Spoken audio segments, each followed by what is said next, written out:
Well students, आज की class start करने से पहले सबसे पहले मैं आपको दिल से कॉन्ग्रेचुलेशन बोलना चाहता हूं। कॉन्ग्रेचुलेशन किस बात की? कि भाई अगर आपने गलती से या फिर इंटरेस्ट के हिसाब से कॉमर्स स्ट्रीम अगर आपने ऑप्ट कर ली है तो आपने अपने लाइफ में एक बहुत ही अच्छा डिसीजन ले लिया है। अच्छा डिसीजन कैसे सर? हमें तो मेरे दोस्तों ने जबरदस्ती दिला दिया, मुझे तो मेरे पेरेंट्स ने जबरदस्ती दिला दिया। भले ही किसी ने जबरदस्ती दिला दिया आपको, लेकिन आपने एक ऐसी स्ट्रीम ऑप्ट कर ली है जो आपकी लाइफ में डे टू डे एक्टिविटीज होती है वो आप पढ़ रहे हो। यानी कि पढ़ाई में कब मजा आता है? जो सब आप रियल लाइफ में कर रहे हो। मार्केट में कोई सामान लेके आ रहे हो, सामान सेल करने की दुकान है आपकी, ठीक है। आपकी मार्केट के आसपास कोई नई शॉप ओपन हो रही है, ठीक है। कोई शॉप क्लोज डाउन हो रही है, कोई दो लोगों ने मिलकर बिजनेस शुरू कर लिया है, ठीक है। किसी बंदे ने लॉस में आके कंपनी बंद कर ली अपनी, ठीक है। मार्केट में आज टमाटर लेने गए, महंगा मिला, कल लेने गए सस्ता मिल गया। यही सब चीजें आप अपनी आंखें खोल के देखोगे तो भाई आप रियल टर्म में एजुकेशन को एंजॉय करना शुरू कर दोगे। और ये एंजॉय करने की अपॉर्चुनिटी आपको only and only commerce stream देती है। चलो सर, ये तो हमें क्लियर हो गया कि कितने बेनिफिट की बात हमने कर दी है। तो इसी बात पे आज अपने फर्स्ट अकाउंटिंग के चैप्टर को पढ़ना शुरू करेंगे, जिसका नाम है इंट्रोडक्शन टू अकाउंटिंग, ठीक है। तो अकाउंटिंग के इंट्रोडक्शन या फिर डेफिनेशन से पहले मैं आपको बता देता हूं, आपके पास अकाउंटिंग की 3 ब्रांच होती है। कब कितनी ब्रांच होती है?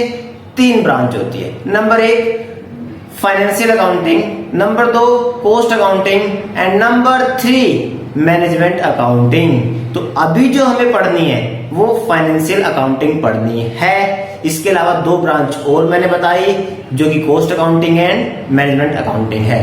तो बात आती है फाइनेंशियल अकाउंटिंग क्यों करते हैं? To know the profit and loss of the company, to know financial position of the company, ठीक है। इसको तो हम पूरे साल पढ़ने वाले हैं, तो इसको ज्यादा डिटेलिंग करने से बेनिफिट नहीं होने वाला, क्योंकि पूरे साल यही पढ़ेंगे हम, ठीक है। अब बात आती है कॉस्ट अकाउंटिंग। आपने देखा होगा कि भाई किसी भी, जैसे ही मार्कर है, ठीक है, इस मार्कर का प्राइस कैसे डिसाइड किया होगा कि मार्कर को 20 रुपीज में सेल करना है। आपको क्या दिखाई दे रहा है? सच में क्या सोच रहे हैं? प्लास्टिक लगी है, अंदर इंक लगी है, बात खत्म। ओके, जिस फैक्ट्री में ये बना है उसका रेंट आपने कंसिडर करा? नहीं सर। जिस लेबर ने मिलकर इसको बनाया है, क्या आपने उसको कंसिडर करा? नहीं सर। जिस ट्रांसपोर्ट सिस्टम में ये पेन उसकी शॉप तक पहुंचा या फिर मैन्युफैक्चरिंग यूनिट तक पहुंचा, क्या आपने उसको कंसिडर करा? नहीं सर। क्या इस मार्कर को बनाने वाली मशीन की जो डे बाय डे लाइफ कम होती जा रही है, क्या आपने उसको कंसिडर करा? नहीं किया सर। क्या इस फैक्ट्री के गेट पे गार्ड बैठा हुआ है, क्या उसकी सैलरी कंसिडर करी आपने? नहीं करी सर। क्या उस मार्कर को बनाने वाले कंपनी के अकाउंट का जो सीए बैठा हुआ वहां पे, क्या उसकी सैलरी कंसिडर करी? नहीं करी सर। इतना बड़ा पाप कैसे कर दिया आप लोगों ने? यानी कि किसी भी चीज का प्राइस डिसाइड करना इतना सिंपल टास्क नहीं होती, ठीक है। तो इसीलिए कॉस्ट अकाउंटिंग की रिक्वायरमेंट होती है, कैसे किसी भी चीज का प्राइस फिक्स करना है। प्लस अगर मान लो मार्केट में मार्केट बिक रहा है 20 रुपीज का, और बाय डिफॉल्ट मैंने इसकी मेरी जो कॉस्टिंग आ रही है 25 आ रही है, तो क्या कर सकता हूं मैं? कॉस्ट रिडक्शन करनी पड़ेगी। तो कॉस्ट रिड्यूस करने में, प्राइस डिटर्मिनेशन करने में हमें हेल्प करती है कॉस्ट अकाउंटिंग, और इसके बारे में आप ग्रेजुएशन में पढ़ोगे फाइनल ईयर के अंदर। अगर आप प्रोफेशनल एग्जाम दोगे तो हो सकता है सीएस, सीएमए, सीएस की स्टार्टिंग से ही आना शुरू हो जाता है कॉस्ट अकाउंटिंग। ओके, नेक्स्ट है मैनेजमेंट अकाउंटिंग। मैनेजमेंट अकाउंटिंग क्या होती है? Management accounting help in the decision making. एक ऐसी अकाउंटिंग जो आपको डिसीजन मेकिंग में हेल्प करे, ठीक है। आपकी कंपनी को डेली बहुत सारे मार्कर की रिक्वायरमेंट होती है काम करने के लिए, ठीक है। तो आपके माइंड में 2 क्वेश्चन है कि मैं मार्कर बल्क में मार्केट से खरीद लूं या फिर मार्कर बनाने की यूनिट लगा लो अपनी फैक्ट्री की खुद की, ठीक है। तो इन दोनों डिसीजन की एनालिसिस करना कौन सिखाता है हमें? Management accounting. ये डिसीजन बेस्ट है या फिर ये डिसीजन बेस्ट है, उन दोनों में से एक ऑप्शन को चूज करना, that is called management accounting. यानी कि डिसीजन मेकिंग में हेल्प करती है। क्लियर हो गया? उम्मीद करता हूं ब्रांचेस ऑफ अकाउंटिंग आपकी क्लियर हो गई होगी। अगर क्लियर हो गई है तो जल्दी से वीडियो को लाइक कर दीजिए। ओके, तो मैंने अब आपको कहा था कि भाई फाइनेंशियल अकाउंटिंग तो हम पूरे साल पढ़ने ही वाले हैं, तो आइए उसको शुरुआत करते हैं। शुरुआत करने में सबसे पहले हम पढ़ेंगे अकाउंटिंग प्रोसेस क्या होता है। हमें सबसे पहले पता तो होना चाहिए कि जो हम फाइनेंशियल अकाउंटिंग पढ़ने वाले वो कहां से शुरू होके कहां पे खत्म होगी। अगर हमें ये ही नहीं पता कि कहां शुरू होकर कहां खत्म होने वाली है, क्या क्या हम अपने अकाउंट्स की लाइफ में पढ़ने वाले हैं, तो एक ओवरव्यू नहीं मिलेगा और वो मजा नहीं आएगा। तो पहले ओवरव्यू देखते हैं कि क्या क्या हमें पढ़ना है। ओके, तो सबसे पहला काम अकाउंटिंग प्रोसेस में स्टेप नंबर 1, साइड में स्टेप भी आते जाएंगे, आप उसको देखते रहना, ठीक है।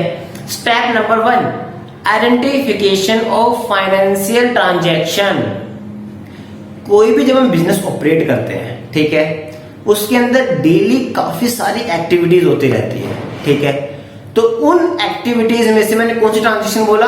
फाइनेंशियल ट्रांजैक्शन आइडेंटिफाई करना है। ऐसी ट्रांजैक्शन जिसके अंदर पैसे का लेन देन हो रहा है, जिसमें मनी का एक्सचेंज हो रही है, ठीक है, उस ट्रांजैक्शन को आइडेंटिफाई करना। पहला स्टेप यही है, बस वो देख लो कि हाँ ये ट्रांजैक्शन पैसे वाली है, ये ट्रांजैक्शन पैसे वाली है, ट्रांजैक्शन पैसे वाली नहीं है। किसी ने आपने किसी की हेल्प करी, उस बिजनेस ने किसी की हेल्प करी, क्या वो फाइनेंशियल ट्रांजैक्शन है? नहीं सर, तो वो नहीं काउंट करेंगे, ठीक है। लेकिन किसी बिजनेस ने अपने फिक्स एसेट्स खरीदी, ठीक है, कोई गुड्स परचेज करी मार्केट से, ठीक है, किसी को कोई प्रोडक्ट सेल आउट किया, ये सारी की सारी क्या है? फाइनेंशियल ट्रांजैक्शन है। तो step number 1, identification of financial transaction. Sir clear हो गया? Very very good. Point number 2, measure in term of money. हाँ भाई, हमने आइडेंटिफाई कर लिया कि फाइनेंशियल ट्रांजैक्शन है, तो उसे मेजर करो। कितने रुपए की है? 100 रुपए, 200 रुपए, 500 रुपए, 1 लाख रुपए, 1.5 करोड़ रुपए, कितने रुपए की है उसको आइडेंटिफाई करना है आपको। ओके, उसको मेजर करना है in a common unit. Okay, financial transaction क्या करना है आपको? Measure in term of money in a common unit. Common unit का मतलब आपको हर ट्रांजैक्शन को या तो इंडियन रुपीज में अकाउंट करना है, मतलब आइडेंटिफाई करना है कितने रुपए की है इंडियन रुपीज में, या फिर यूएस डॉलर में। यानी कि अगर आपने एक ट्रांजैक्शन को अगर इंडियन रुपीज में रिकॉर्ड कर लिया तो आपको सारी की सारी ट्रांजैक्शन इंडियन रुपीज में ही रिकॉर्ड करनी है, किसी दूसरी में रिकॉर्ड नहीं करनी, ठीक है। ये आपको ध्यान रखना है। ओके, चलो भाई, इसके बाद अगला स्टेप क्या है? Point number 1, identification of financial transaction. Point number 2, measure in term of money. Point number 3, भाई हमने आइडेंटिफाई कर लिया पैसे कितने, ये भी पता लगा लिया। रिकॉर्डिंग, क्या बात है, recording of the financial transaction. तीसरा पॉइंट कि उस फाइनेंशियल ट्रांजैक्शन को लिख लो।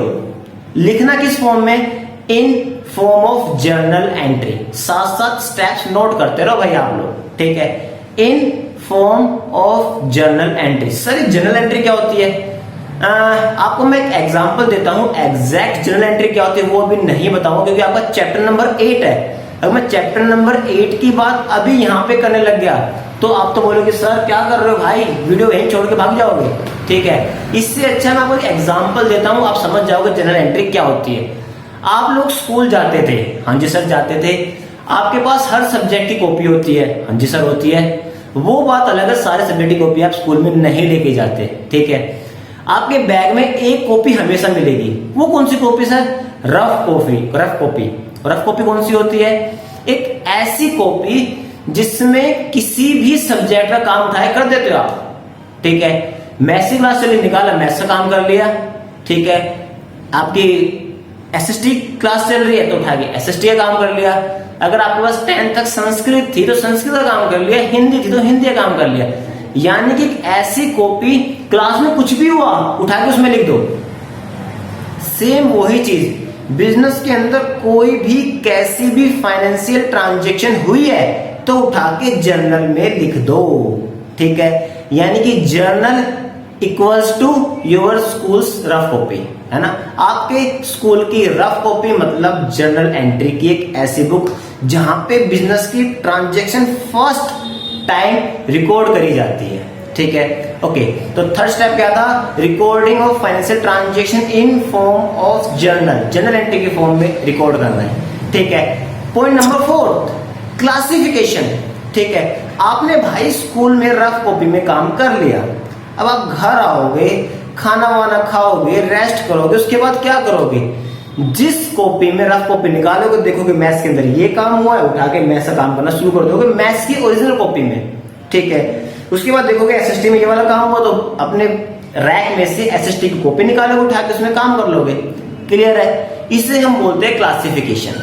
ठीक है, यानी कि जो आपकी रफ कॉपी है उसमें से सिलेक्टिव आइटम्स, यानी कि सारा का सारा मैथ्स का काम मैथ्स की कॉपी में, सारा का सारा एसएसटी का काम एसएसटी की कॉपी में, सारा का सारा इंग्लिश का काम इंग्लिश की कॉपी में करते हो। ऐसे ही क्लासिफिकेशन का यहाँ पे अकाउंटिंग की लैंग्वेज में नाम है लेजर। क्या बोलते हैं हम? लेजर। यानी कि जो हमने हर बिजनेस की फाइनेंशियल ट्रांजेक्शन को जर्नल एंट्री में रिकॉर्ड किया था, अब वहां से ढूंढ के एक लेजर बनाएंगे। लेजर बोले तो अगर मान लो उसके अंदर सेल्स से रिलेटेड, सेल्स करते हैं ना, सामान बेचते हैं, उससे रिलेटेड मान लो 100 एंट्रीज है, उन 100 एंट्रीज को निकाल के कहां डाल देंगे? सेल्स अकाउंट में। ठीक है, मान लिया उस रफ कॉपी में जर्नल एंट्रीज के अंदर रेंट से रिलेटेड, जो रेंट पे करते हैं, है ना, 12 महीने में 12 बार रेंट दिया होगा हमने, तो उन 12 की 12 एंट्री को निकाल के हमने रेंट अकाउंट में लिख देंगे। ठीक है, हमने अपने बिजनेस के लिए बहुत सारी गुड्स परचेज करते रहते हैं, है ना, रॉ मटेरियल खरीदते हैं बिजनेस में, बिजनेस बढ़ाने के लिए, तो उस रॉ मटेरियल को क्या करेंगे हम? जितनी बार खरीदेंगे जनरल में लिखेंगे, फिर वहां से जनरल में से निकाल के सारा का सारा एक परचेज अकाउंट में डाल देंगे। तो इस तरीके से उस जर्नल में से सिमिलर नेचर की ट्रांजैक्शन को एक पर्टिकुलर प्लेस पे रख देना, that is cold classification and ledger posting. ठीक है, चलो सर क्लियर हो गया। आइडेंटिफिकेशन करना है। ठीक है, कैसे आइडेंटिफाई करना है कि फाइनेंशियल ट्रांजैक्शन है या नहीं है? अगर है तो उसे मनी की टर्म में मेजर करो। ओके, मेजर कर लिया, उसके बाद उसको रिकॉर्डिंग कर दो। रिकॉर्डिंग किस फॉर्म में करनी है मैंने बताया, जर्नल एंट्री की फॉर्म में करना है। जैसे ही रिकॉर्डिंग हो गई उसके बाद क्लासिफाई करना है, जैसे हम रफ कॉपी का काम घर पे जाके फेयर कॉपी में करते हैं अलग अलग सब्जेक्ट की, तो ऐसे ही जर्नल से निकाल के अलग अलग लेजर्स अकाउंट बनेंगे, जैसे सेल्स का अकाउंट, जैसे परचेज का अकाउंट, जैसे रेंट का अकाउंट, जैसे कमीशन का अकाउंट। ओके, तो उस जर्नल में से रेंट वाली एंट्री सारी रेंट के अकाउंट में, सेल्स वाली एंट्री सारी सेल्स के अकाउंट में, परचेज वाली एंट्री सारी परचेज के अकाउंट में। बस सर और सिर मत खाओ, हम समझ गए। वेरी वेरी गुड, कांग्रेचुलेशन, आप यहां तो समझ गए हो। तो इससे अगले स्टेप की बात करते हैं। अब नेक्स्ट आता है समराइजेशन, बोले तो समरी बनाना। ठीक है, इस समरी में क्या करना है? अब हमने रफ कॉपी में से सारा काम फेयर कॉपी में उतार लिया है, तो अब वहां पे तो खाली आपको लिखना होता है, अब यहाँ पे अमाउंट, पैसे का खेल चल रहा है, फाइनेंशियल ट्रांजेक्शन, तो अब हर एक अकाउंट का एक टोटल आएगा। ठीक है, सेल्स अकाउंट का लास्ट में एक टोटल बचेगा, परचेज अकाउंट का एक लास्ट में टोटल बचेगा, रेंट अकाउंट का लास्ट में एक टोटल बचेगा, कोई मशीन खरीदी है उसके लास्ट में एक टोटल बचेगा। उस टोटल को ट्रांसफर करना है हमें समरी के अंदर। तो समरी के अंदर 3 हेड है। कितने हेड है? 3 हेड। नंबर 1 ट्रायल बैलेंस, नाम ध्यान सुनेंगे। नंबर 1, क्योंकि सारे यूनिक नाम आपके पास यहाँ पे। Number 1 trial balance. Trial balance में क्या करना है? जितनी भी लेजर पोस्टिंग हुई है उन सब के टोटल को उठा के ट्रायल बैलेंस में लिख देना है। चलो सर ये तो ठीक है, टोटल लिखना आसान काम में लिख देंगे हम। Very very good. उसके बाद आपको trading and profit and loss account बनाना है। क्या करना है? Trading and profit and loss account. इस अकाउंट के अंदर क्या करना है? अब हमें यहाँ पे पता चलेगा कि कंपनी को प्रॉफिट हुआ है या फिर लॉस हुआ है। सबसे इंटरेस्टिंग यही चीज होने वाली है। ये चैप्टर आपके पास काफी लास्ट में अराउंड 19 या 20 चैप्टर आपके पास final account of the company. ठीक है, तो वहां पे फाइनल अकाउंट कैसे बनाते हैं, उसका बेनिफिट क्या है, कंपनी का प्रॉफिट हुआ या लॉस हुआ, ये आइडेंटिफाई करने में हमें हेल्प करता है। ठीक है। Number 3 balance sheet. तो समराइजेशन के 3 पार्ट हो गए। नंबर 1 ट्रायल बैलेंस, ठीक है, इसमें टोटल ट्रांसफर करते हैं किसका, लेजर पोस्टिंग के, इससे पहले वाले स्टेप का। ट्रायल बैलेंस की हेल्प से हम प्रॉफिट एंड लॉस बनाते हैं, जिससे हमें कंपनी का प्रॉफिट हुआ है लॉस पता चलता है, और प्रॉफिट एंड लॉस के हेल्प से हम बैलेंस शीट बनाते हैं। यानी कि तीनों चीज, सारी चीजें, सारे स्टेप के आपस में इंटर कनेक्टेड हैं, तो इनको समझना बहुत जरूरी है। ठीक है, चलो भाई, तो समराइजेशन हमने कर ली। उसके बाद क्या करेंगे हम?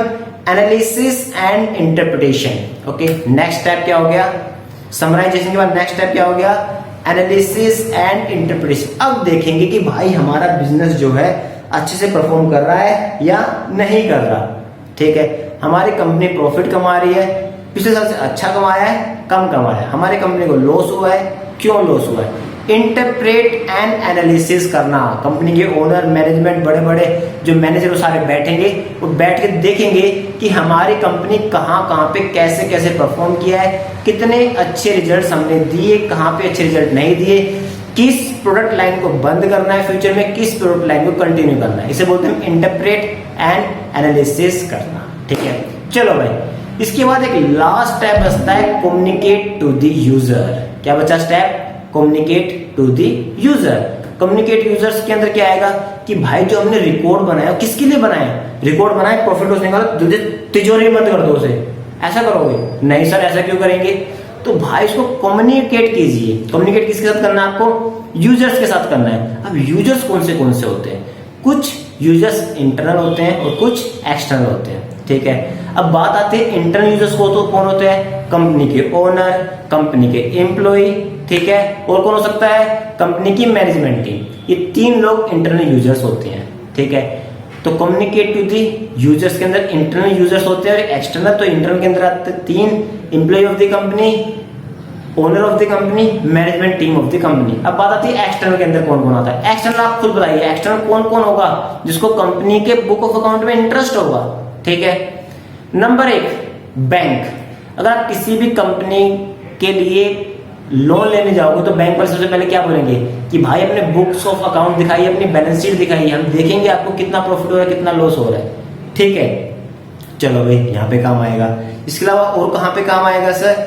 इसके अलावा काम आने वाला है आपको जब कोई भी क्रेडिटर आपको सामान उधार पे देगा, means supplier of the goods, उसके लिए बड़े काम की चीज है।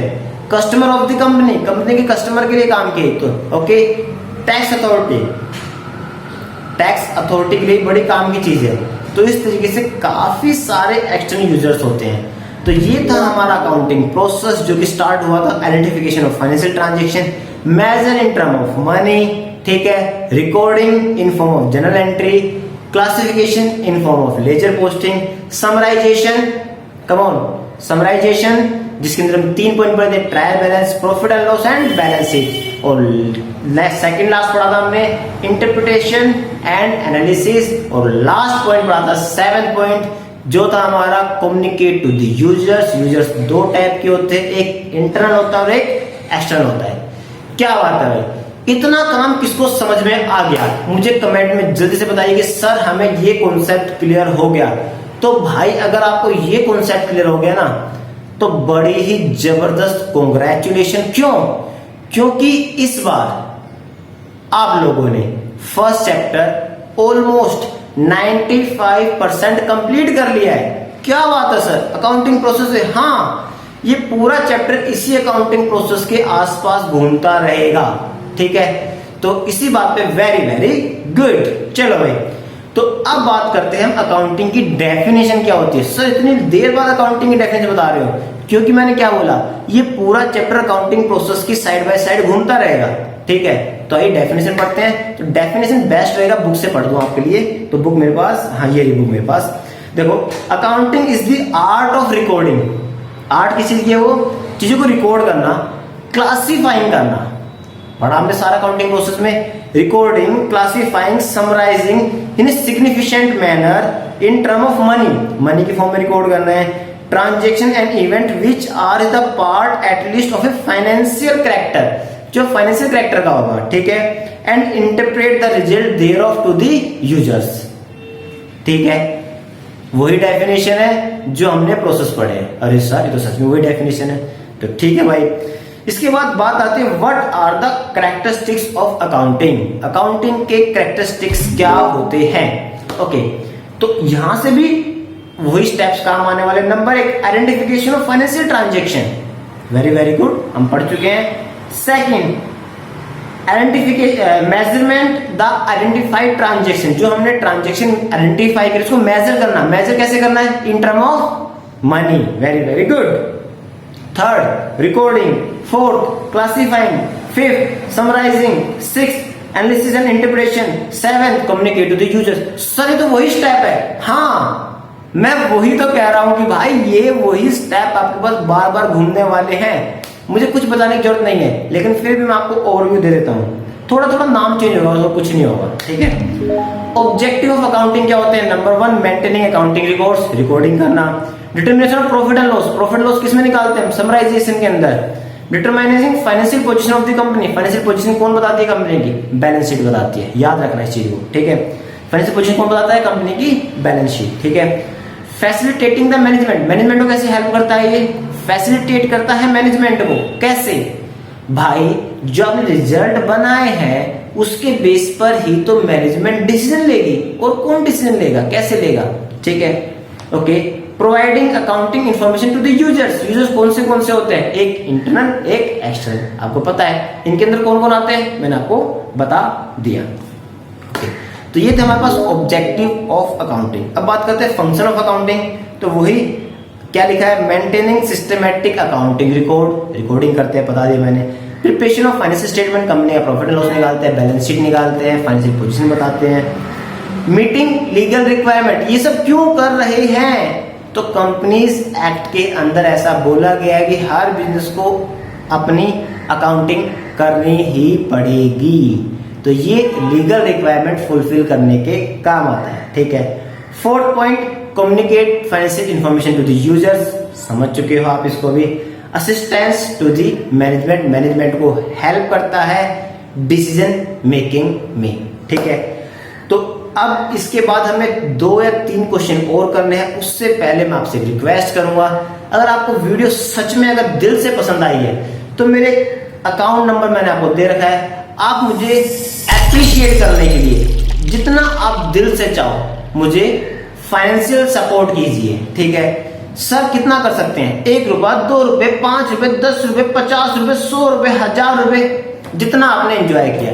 आपका 1 रुपया भी मेरे लिए एप्रिसिएशन होगा कि हाँ मैंने किसी स्टूडेंट की लाइफ में वैल्यू एडिशन किया है, ठीक है। नंबर 2, वीडियो को 2 से 3, 4, 5 लोगों के साथ वीडियो को शेयर कीजिए, जिससे मैक्सिमम स्टूडेंट्स इस चीज का बेनिफिट उठा सके।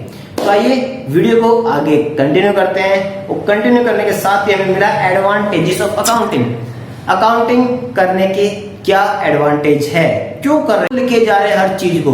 आज हमने ये खरीदा, कल हमने ये बेचा, ये खरीदा, ये बेचा, ये खरीदा, ये बेचा, ये रेंट पे करा, यहाँ से हमने सैलरी पे करी, यहाँ से कमीशन लिया, यहाँ से डिस्काउंट मिल गया। ये सब क्यों लिख रहे हैं, क्या इसका फायदा है? Number 1, financial information about the business.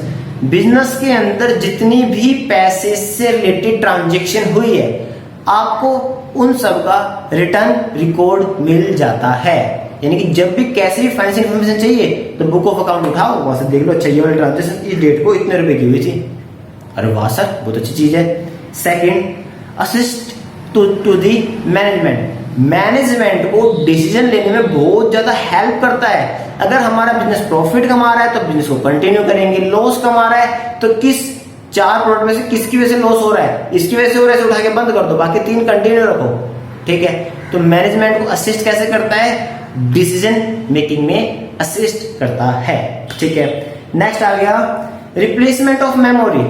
जो चीज अभी तक आपको याद रखनी पड़ती थी, भाई अगर मान लो आप कोई चीज आपको मैंने बताई, या तो आप उसे याद रखोगे, यार कौन झंझट पालेगा यार याद रखने का, उसे लिख लेता हूं, तो फिर आपको याद रखना पड़ेगा उस चीज को, नहीं। तो मेमोरी को क्या करते हैं उसने? रिप्लेस कर दिया, रिप्लेस टू दी मेमोरी, ठीक है। Facilitates comparative study. अगर आपके पास रिटर्न में किसी कंपनी का डाटा है आपके पास, ठीक है, रिटर्न में डाटा है, तो क्या कर सकते हो? अपनी कंपनी के रिजल्ट, आपकी कंपनी में शूज बनाती है, दूसरी कंपनी में शूज बनाती है, तो अपनी कंपनी के रिजल्ट्स को दूसरी कंपनी के रिजल्ट से कंपेयर कर सकते हो आप। कंपैरेटिव स्टडी करने में हेल्प मिलेगी आपको, ठीक है। ओके, नेक्स्ट क्या आ गया? ओके, अब कंपैरिजन में 2 टाइप का होता है, एक होता है इंटर कंपनी कंपैरिजन, दूसरा होता है इंट्रा कंपनी कंपैरिजन। जब अपनी कंपनी का किसी बाहर की कंपनी के साथ कंपैरिजन करता हूं तो उसे क्या बोलते हैं हम, इंटर कंपनी कंपैरिजन। अपनी कंपनी का किसी दूसरी कंपनी के साथ, सेम नेचर की कंपनी हो, ठीक है। सेकंड आता है intra company comparison. Intra company comparison क्या होता है, जब मैं अपनी ही कंपनी का रिजल्ट 2019 के रिजल्ट को 2020 के रिजल्ट से कंपेयर करता हूं तो क्या बोलते हैं सर, इंट्रा कंपनी कंपैरिजन, ठीक है। देखिए अपनी ही कंपनी के प्रीवियस रिजल्ट को और आज के रिजल्ट को कंपेयर करना, इसे बोलते हैं हम। तो कंपैरिजन करने में बड़ी हेल्प मिलती है। अगर आपने रिकॉर्ड नहीं किया होगा तो आप कंपैरिजन कैसे करोगे, ठीक है। चलिए भाई, facilitate the statement of tax liabilities. अगर आपको टैक्स पेमेंट करनी है तो टैक्स अथॉरिटी बोलेगी आपने टैक्स कैसे कैलकुलेट करा है बताइए, तो आप अपने बुक्स ऑफ अकाउंटिंग को दिखा सकते हो, वो आइडेंटिफाई करेंगे हाँ आपने टैक्स बिल्कुल ठीक दिया है या गलत दिया है, ठीक है। अगर आप लोन लेने जाओगे, facilitate in the loan taking. अगर आप लोन लेने जाते हो तो आपको लोन लेने में बहुत ज्यादा हेल्प मिलेगी। कंपनी सबसे पहले क्या बोलेगी कि भाई सबसे पहले अपनी कंपनी की बैलेंस शीट्स वगैरह दिखाओ, आप हमें प्रॉफिट एंड लॉस दिखाओ, अपने अकाउंट दिखाओ, आपकी कंपनी प्रॉफिट में चल रही है या लॉस में चल रही है, कितने आपके पास एसेट्स है, कितने आपके पास लायबिलिटी है, ये सारी चीज बैंक्स आपसे पूछेंगे, ठीक है। Evidence in the court. कल को अगर आपके ऊपर कोई केस डाल देता, आप फेक इन्फॉर्मेशन दे रहे हो तो आप कोर्ट में as a evidence, as a proof उसको शो कर सकते हो। तो ये हो गया आपका एडवांटेज। अगर आपने यहां तक पढ़ लिया तो जल्दी से वीडियो में ब्रेक लीजिए और कुछ स्नैक्स खा लीजिए, क्योंकि आगे और इंपॉर्टेंट कॉन्सेप्ट भी मैं आज कराने वाला हूं। सर वीडियो लंबी हो जाएगी, लंबी बेशक हो जाए भाई, कॉन्सेप्ट क्लियर होना बहुत जरूरी होता है, क्योंकि हर एक फ्रेंड जरूरी होता है। तो ऐसे ही हर एक टॉपिक जरूरी होता है, क्योंकि अकाउंट्स जो आप पढ़ रहे हो ना, आप लोग अपना नाश्ता पानी करते रहिए, मैं आपको बताता रहता हूँ। अकाउंट्स जो है ना आपके लिए ये बहुत इंपॉर्टेंट चीज है, ठीक है। ये ऐसा नहीं कि अभी भाई नंबर के लिए पढ़ना है यार, क्या करना है भाई, आपकी रियल लाइफ में काम आएगा पहली चीज। नंबर 2, आप 11th में पढ़ोगे तो काम आएगा, 12th में पढ़ोगे तो काम आएगा, ग्रेजुएशन पढ़ोगे तो सेम यही काम आएगा। घूम घूम के अगर आप गवर्नमेंट जॉब का अकाउंट्स के बेस पे एग्जाम दे रहे हो तो वहां पर भी घूम के यही आने वाला है। इतनी इंपॉर्टेंट चीज बता रहा हूं आपको मैं, ठीक है। तो बड़े ही ध्यान से सुनो इन चीजों को, ठीक है। चलो भाई, तो उम्मीद करता हूं आप लोगों ने एक ब्रेक ले लिया है छोटा सा, तो फुल दोबारा से एनर्जी बूस्ट हो गई है।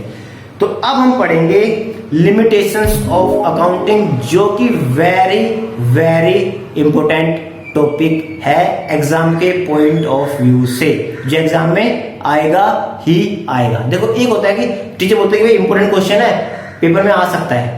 मैं क्या बोल रहा हूं, ये आएगा नहीं, पेपर में है, यानी कि आपका पेपर लीक हो चुका है मेरे पास, एग्जाम में है आपके क्वेश्चन, तो ध्यान से सुनेंगे भाई। आपने बहुत अच्छी अच्छी एडवांटेज बता दी कि अकाउंटिंग यहाँ पे काम आती है, अकाउंटिंग वहां काम आती है, इतने अच्छे फायदे हैं, ये फायदे हैं, कुछ कमी भी तो होगी। हाँ, हर सिक्के के दो पहलू होते हैं, एक हेड होता है तो एक टेल होता है, यानी कि एक पॉजिटिव होते हैं तो कुछ नेगेटिव पॉइंट्स भी होते हैं। तो अकाउंटिंग के नेगेटिव पॉइंट्स की बात करते हैं तो number 1, accounting is not fully exact. Accounting कभी भी एग्जैक्ट नहीं होती फुल्ली 100%, क्योंकि वैसे तो हम अकाउंटिंग के अंदर हर ट्रांजैक्शन के लिए एक एविडेंस होता है, जैसे कि उसका इनवॉइस, उसका बिल, लेकिन फिर भी हमें काफी सारे एस्टिमेट्स बनाने पड़ते हैं। जैसे कि मैंने एक ट्रक खरीदा, मैंने सोचा कि ये ट्रक है ना 30 साल तक चलेगा, मैंने एस्टिमेट बना लिया, लेकिन दिल्ली गवर्नमेंट आई, गवर्नमेंट ने बोल दिया कि दिल्ली के अंदर जो भी डीजल गाड़ी होगी 10 साल से ज्यादा नहीं चल सकती। ओ माय गॉड, सिर पकड़ के बैठ गया मैं तो, अरे ये क्या हो गया, मैंने सोचा था 30 साल चलेगी, अब गवर्नमेंट ने रूल बना दिया 20 साल, 10 साल का, अकाउंटिंग गलत हो गई ना। ऐसे ही यानी कि मैंने सोचा था 30 साल चलेगी, 20 साल में खत्म होगी गाड़ी की लाइफ, ठीक है। तो accounting is not fully exact, क्योंकि हम कुछ एस्टिमेट्स बनाते हैं, जैसे मशीनरी की यूजफुल लाइफ के बारे में आपको क्या पता, एक आइडिया लिया मैंने 30 साल वाला, है ना। तो ऐसे मिस्टेक हो सकती है, तो अकाउंटिंग फुल्ली एग्जैक्ट नहीं होती, first limitation. Second, unrealistic information. Accounting के अंदर काफी बार अनरियलिस्टिक इंफॉर्मेशन भी रिकॉर्ड हो जाती है, जैसे क्या लिखा हुआ है, अकाउंटिंग इंफॉर्मेशन में not be realistic since accounting statement are prepared following the accounting concept and convention. Accounting को रिकॉर्ड करने के लिए हमें काफी सारे प्रिंसिपल्स फॉलो करने पड़ते हैं, कन्वेंशंस फॉलो करनी पड़ती है, जो कि फुल्ली एग्जैक्ट नहीं होती। जैसे कि बिजनेस में हम क्या सोचते हैं कि फोरसीएबल फ्यूचर, बिजनेस अगर मैंने आज शुरू करा है तो कब तक चलाऊंगा, गोइंग कंसर्न, जब तक मुझे बिजनेस दिखाई दे रहा तब तक बिजनेस चलाऊंगा, ठीक है। तो इस तरीके से, लेकिन हो सकता है आप 5 साल बाद बिजनेस को बंद कर दो, ठीक है। तो कह रहा है कि अनरियलिस्टिक इंफॉर्मेशन रिकॉर्ड करते हैं, ओके। जैसे कि मैंने बताया कि assets are recorded at cost, depreciation over their useful life, assets may not be actually release at the book value. क्या बोल रहा है कि भाई जब आप कोई एसेट्स खरीदते हो, जैसे आपने टीवी खरीदा 30,000 रुपए का, आपने अपने बैलेंस शीट में लिखा होगा टीवी 30,000 रुपए का, टीवी 30,000 रुपए का, हर साल लिखते हुए 10 साल हो गए, ठीक है। क्या उस टीवी की आज की डेट में वैल्यू 30,000 है या नहीं है? सर क्या बात कर रहे हो, 10 साल बाद 2,000 रुपये मुश्किल से मिल जाए तो मेहरबानी है, कबाड़ी वाला दे जाए तो धन्यवाद करना उसे कि भाई आपने 2,000 रुपये दे दिया हमें, ठीक है। क्या कह रहा है, तो अनरियलिस्टिक इन्फॉर्मेशन अकाउंटिंग की। अब देखो ये थोड़ा सा डिफिकल्ट पार्ट हो जाए क्योंकि ये सब चीजें हम आगे पढ़ने वाले हैं, लेकिन वो एक डीप कॉन्सेप्ट अभी डिस्कस कर रहे हैं हम, है ना। तो उसके लिए थोड़ा सा पेशेंस चाहिए आपको अभी, है ना। यानी कि जब हम कोई चीज खरीदते हैं अकाउंटिंग के अंदर, जितने रुपए मैंने खरीदा, ईयर आफ्टर ईयर मेरा परचेज प्राइस भी लिखता रहता वहां पे, है ना। लेकिन एक्चुअल में मार्केट में वो चीज उतनी की नहीं बिकती, ठीक है। तो ये उसकी लिमिटेशन है। नेक्स्ट है accounting ignore the qualitative elements. Accounting क्या करती है, क्वालिटी, यानी कि हमेशा पैसों की बात करता है, ये सामान कितने रुपए का, ये सामान कितने रुपए का, ये सामान कितने रुपए का, ये सामान कितने रुपए का है। कभी भी ये नहीं पूछेगा, ये नहीं लिखेगा, रिकॉर्ड करेगा कि हमारे मैनेजमेंट की स्किल कितनी अच्छी है, हमारे एम्प्लॉय का आईक्यू लेवल कितना अच्छा है, हमारे कस्टमर के साथ रिलेशन कितने अच्छी है। ये अकाउंटिंग कभी नहीं लिखेगा, है ना। तो बनिया वाली सोच, पैसे से रिलेटेड, अरे सर हम बनिया हार्ड कर दिया आपने, मजाक कर रहे हैं यार, क्या हो गया, है ना। तो क्या कह रहा है कि भाई क्वालिटी एलिमेंट्स को इग्नोर कर देता है, ओनली फाइनेंशियल ट्रांजेक्शन को ही रिकॉर्ड करता है, ठीक है। चलो भाई, इसके बाद क्या पॉइंट आ गया, accounting ignore the effective price level changes. वही टीवी वाला एग्जांपल दोबारा आ जाएगा। टीवी मान लो मार्केट में उस टाइम 10,000 का आया था नया, ठीक है, और आज की डेट में मान लो जो आपका टीवी है आ रहे 40,000 रुपए के, लेकिन आपने अभी भी 10,000 लिखा हुआ है। यानी कि मनी की परचेजिंग पावर चेंज हो जाती है ना टाइम टू टाइम। आप आज मार्केट में ओनियन लेने गए तो 20 रुपए किलो मिल रहे हैं, कल गए तो 30 रुपए किलो हो गए, तो आपके मनी की परचेज पावर कम हो गई ओनियन के ब्याह पे। तो उस चीज को ये इग्नोर कर देता है कि अगर हमने टीवी 10 का खरीदा 10 का ही लिखते रहेंगे हम, तो भाई उसको चेंज नहीं करने वाले ओवर द टाइम पीरियड। यानी कि हिस्टोरिकल कॉस्ट कॉन्सेप्ट बोलते हैं इसको, क्या बोलते हैं, हिस्टोरिकल। जब हमने कोई सामान खरीदा था उसी प्राइस को लिखते रहेंगे year after year without any impact of price level change on that particular goods, ठीक है। ओके, लास्ट पॉइंट जिसके बेस पे अकेला क्वेश्चन भी आ जाता है कई बार 3 मार्क्स का, what is window dressing system. अब हम कंपनी क्या करने की कोशिश कर रही है, अपनी 200, 300, 400, 500 कई हजार करोड़ की कंपनी को 4-5 पेज की balance sheet profit and loss के बेस पे प्रूफ करना चाहती है कि हमारी कंपनी बहुत अच्छी है, ठीक है ना। भाई मान लो मेरे स्टूडेंटों के मार्क्स जो आए हैं वो सबके आए हैं 90+, ठीक है। या फिर चलो मैं बेकार एग्जाम्पल लेता हूँ, मेरे सारे स्टूडेंट्स के एग्जाम मार्क्स आए 40 आए सबके, ठीक है। मैं एक बंदे का रोल नंबर उठा चिपका दूं, देखो जी हमारा स्टूडेंट इतने मार्क्स आए इसके, ठीक है। तो आप मेरे इतने बड़े इंस्टीट्यूट को एक मार्क्स से जज कर रहे हो, जो कि मार्क्स किसी टीचर के हाथ में नहीं होते, वो तो आपने कितना अच्छा कैच किया है उस पर डिपेंड करता है, आपने कितनी अच्छी प्रेजेंटेशन दी है एग्जाम में उस पर डिपेंड करता है, उस स्टूडेंट पे डिपेंड करता है मार्क्स लेके आना, ठीक है। तो यहाँ पे जो है अब कंपनी को क्या बोल रहे हो कि भाई इतनी अच्छी बैलेंस शीट है कंपनी, वेरी वेरी गुड, बहुत बढ़िया कंपनी है भाई, उठा के इन्वेस्ट कर दो इसके अंदर। 200-250 करोड़ की कंपनी आपने उसकी बैलेंस शीट के बेस पे जज करने की कोशिश करो, जिसको कि सीए कुछ हजार रुपए लेकर आपकी फाइनेंशियल बैलेंस शीट को चेंज कर देता है। आपकी कंपनी है एक्चुअल में लॉस में, वो आपसे बोले भाई वो 10,000 रुपए दे दो, सीए बोलेगा आपकी कंपनी को 2 लाख रुपए प्रॉफिट में दिखा दूंगा, हाँ भाई ले ले, है ना। ऐसा क्यों करते हैं सर, लॉस वाली कंपनी को प्रॉफिट में दिखाने का क्या फायदा होगा। तो भाई अगर आपकी कंपनी प्रॉफिट कमाएगी तभी तो लोग आपकी कंपनी में इन्वेस्ट करना चाहेंगे। अगर आप प्रॉफिट नहीं कमाएगी आपकी कंपनी तो कौन इन्वेस्ट करना चाहेगा आपके बिजनेस में, समझ रहे हो। तो यहाँ पे क्या है, accounting true and fair view represent करने से फेल कर जाता है और जानबूझ के फेल करवाते हैं उसे, क्यों, जिससे कि उन्हें अच्छी मोटी इन्वेस्टमेंट मिलती रहे, फेक रिजल्ट प्रिपेयर करने में अकाउंटिंग हेल्प करती है। पर्सनल बायसेस, अब पर्सनल बायस मतलब अपने नीड को सेटिस्फाई करने के लिए, है ना, अपनी ग्रीड को सेटिस्फाई करने के लिए हम एक्चुअल फिगर को मैनिपुलेट कर देते हैं। ठीक है, मैनिपुलेट करना मतलब चेंज कर देना, एक्चुअल में लॉस में है प्रॉफिट में दिखा देंगे, इसे बोलते हैं विंडो ड्रेसिंग सिस्टम। ठीक है, balance sheet fail to provide true and fair view of the financial position of the enterprise, यानी किसी भी कंपनी की फाइनेंशियल पोजीशन का true and fair view represent करने में फेल कर जाती है। ओके, तो इसके बाद एक बहुत ही इंपॉर्टेंट क्वेश्चन आने वाला है जो कि है बुक कीपिंग और अकाउंटिंग में डिफरेंस के ऊपर। किसके ऊपर है? बुक कीपिंग एंड अकाउंटिंग में डिफरेंस के ऊपर। जो मैं आपको प्रोसेस लिखवाए थे तो उस प्रोसेस के दो पार्ट कर दो। नंबर एक identification, okay, measure in term of money, recording, classification. ठीक है, अगर इन चार पार्ट को अलग कर दूं, समराइजेशन, इंटरप्रिटेशन, ठीक है, कम्युनिकेट टू द यूजर्स, और इन पार्टों को अलग कर दूं, तो इन दोनों को अलग अलग कर दूंगा तो आप डिफरेंस बड़े आराम से समझ जाओगे। ठीक है, लिख लो अलग अलग इनको अपनी कॉपी में। ठीक है, तो अब बुक कीपिंग और अकाउंटिंग। बुक कीपिंग क्या होती है? बुक कीपिंग का जो स्कोप है कहां तक है? बुक कीपिंग का स्कोप स्टार्टिंग के 4 पॉइंट तक है। ठीक है, bookkeeping is considered with the identifying financial transaction, measuring term of money, recording them in the book of account and classifying। ये 4 काम अगर आपने कर दिया तो बुककीपिंग हो गई। ठीक है, लेकिन accounting is concern with summarisation मैंने बताया था आपको। ठीक है, इंटरप्रिटेशन एंड कम्युनिकेशन। ठीक है, तो ये क्या है आपके पास अकाउंटिंग के पॉइंट्स हो गए। नेक्स्ट स्टेज, सबसे पहले ये करोगे, रिकॉर्डिंग करोगे, पहले इंटरप्रेट करना शुरू कर दोगे। सब पहले रिकॉर्डिंग करेंगे, तो ये क्या है? ये मतलब bookkeeping is the primary nature work. ठीक है, प्राइमरी स्टेज, और accounting is the secondary stage. ठीक है, ऑब्जेक्टिव क्या है इसका? ऑब्जेक्टिव ओनली रिकॉर्ड्स मेंटेन करना बुककीपिंग का, और अकाउंटिंग का ऑब्जेक्टिव क्या है? To determine the profit and loss of the company, to know the result of the company. ठीक है, nature of the job, rough copy में डेली काम करना पड़ता है, लेकिन 1 2 3 4 5 दिन का इकट्ठा काम है फेयर कॉपी में करते हो, तो वही काम बुक कीपिंग का काम आपको क्या करना पड़ता है? डेली करना पड़ता है। लेकिन अकाउंटिंग का काम डायनेमिक है, कभी कभी आप उसको करते हो। ठीक है, नेचर ऑफ जॉब, ये रूटीन है, बुक कीपिंग रूटीन नेचर की है, डायनेमिक नेचर की है।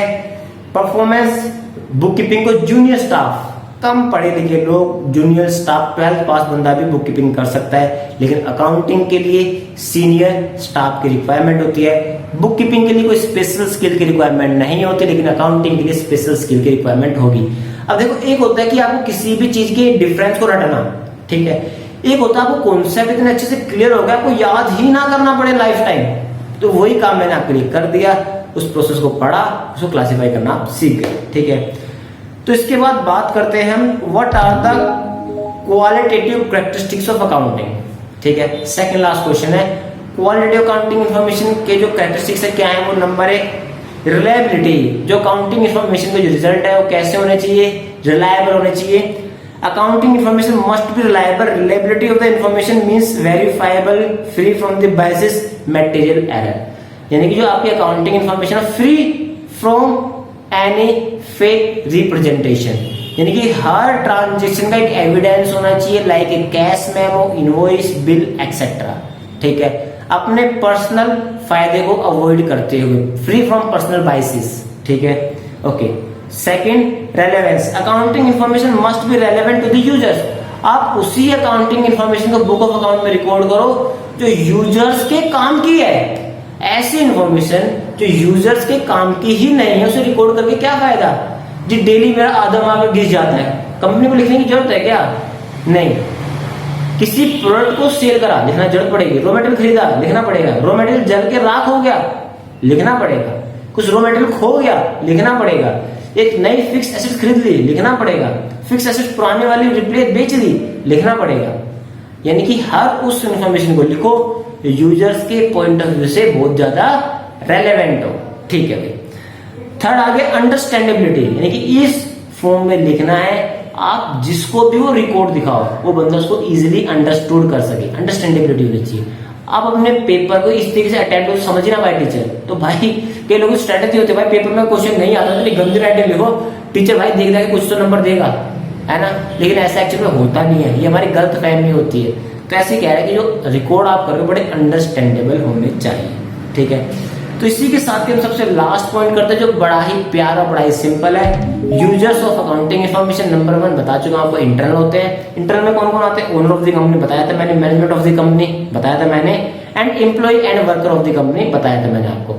सेकंड आते हैं एक्सटर्नल, एक्सटर्नल में आते हैं bank and financial institution. Investor, जो कंपनी में इन्वेस्ट करना चाहते हैं कि हम ये कंपनी कितनी अच्छी देखना चाहते हैं तो उसे बुक ऑफ अकाउंट दिखा देते हैं हम, ठीक है। क्रेडिटर, इस कंपनी को उधार में सामान दे या नहीं दे, कंपनी प्रॉफिट में होगी तो सब लोग उधार देना चाहेंगे, कंपनी प्रॉफिट में नहीं होगी तो कोई उधार नहीं देना चाहेगा, ठीक है। गवर्नमेंट एंड अथॉरिटीज, गवर्नमेंट भी इंटरेस्टेड होती है कि हमारे देश के अंदर रह के कंपनी कितना कमा रही है, टैक्स टाइम पे पे कर रही है या नहीं कर रही है, ठीक है। रिसर्चर्स, जो लोग कंपनी के ऊपर रिसर्च करते हैं कि हाँ ये कंपनी कैसी है कैसी नहीं है, प्रॉफिटेबल है या नहीं है, इस कंपनी को, इस बिजनेस को इस फील्ड में होना चाहिए या नहीं होना चाहिए, रिसर्चर्स। कंज्यूमर, आपने देखा होगा न्यूज़पेपर के अंदर हर क्वार्टरली, हर 3 महीने में, जैसे मार्च एंड के बाद, जून के बाद, ओके, उसके बाद सितंबर के एंड में, है ना। तो यहाँ पे क्वार्टरली क्या होता है, कंपनी के फाइनेंशियल रिकॉर्ड पब्लिश होते रहते हैं, है ना, न्यूज़पेपर में। तुम भाई न्यूज़पेपर उठा के तुम खाली जोक पढ़ते हो तो तुम्हें बैलेंस शीट कहाँ से दिखेगी, ठीक है। तो वहां पे आप रियल लाइफ से कनेक्ट कर सकते हो कैसे वो न्यूज़पेपर में कंपनी की बैलेंस शीट्स आती है। तो इस तरीके से मोटा मोटा ये चैप्टर का ओवरव्यू था। इसके अलावा डबल एंट्री सिस्टम और सिंगल एंट्री सिस्टम है। सिंगल एंट्री सिस्टम इस बुक का सबसे लास्ट जो टॉपिक रहने वाला है, तो मेरे ख्याल से डिस्कस करने से कोई बेनिफिट नहीं होने वाला। तो उम्मीद करता हूं आपको वीडियो बड़ी ही पसंद आई होगी। वीडियो थोड़ी सी लंबी बेशक हो गई है लेकिन दिलचस्प रही है, तो इसी बात पे वीडियो को लाइक कर दीजिए, कमेंट कीजिए। बीच में जो मैंने बात बोली सपोर्ट करने की, वो सपोर्ट आप मुझे दिल से कीजिए। मिलते हैं नेक्स्ट वीडियो में, तब तक के लिए आपका दिल से धन्यवाद।